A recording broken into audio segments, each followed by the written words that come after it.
अपमान से आग बबूला हो गया। इतना सब कुछ देने के बाद भी शिकायत बनी हुई है, तो मैं यह अपमान सहन नहीं कर सकता और फौरन रानी को बुलाकर कहा कि आज के बाद स्कूल में अगर कन्या पैदा हो तो उसे मार डाला जाए। यह मेरा आदेश है। रानी ने सिर झुकाकर आज्ञा पालन की स्वीकृति दे दी। रानी की 4 पुत्रियां हुई और चारों को मार दिया गया। इसके बाद रानी के पुत्र पैदा हुआ, तो फिर बड़ा हुआ तो समझदार हुआ, तो उसने अपनी माँ से कहा कि सबकी बहन होती है जो भाई की पवित्र राखी बांधती है, मेरी कोई बहन नहीं है क्या? तब माँ ने बताया कि तुम्हारे पिता का फरमान है कि इस राज परिवार में कोई कन्या पैदा नहीं होगी, अगर होगी तो उसे मार डाला जाए। ऐसा बताते बताते रानी रो पड़ी।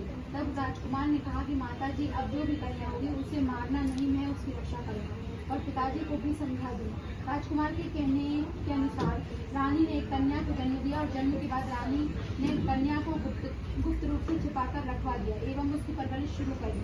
जब वह कन्या 12 वर्ष की हुई तब अचानक राजा की निगाह उस कन्या पर पड़ी। तब उसने रानी को बुलाकर पूछा कि यह कन्या किसकी है?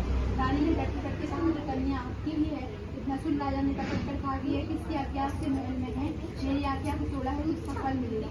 रानी ने कहा कि राजकुमार के कहने से मुझे ममता के कारण करना पड़ा था। रानी की बात सुनकर राजा ने दरवाजे के बाहर एक बोर्ड लगवा दिया जिसमें लिखा था, जिसने इस राजकुमारी को जिंदा रहने की आज्ञा दी है वह इस लड़की को लेकर मेरे राज्य से चला गया।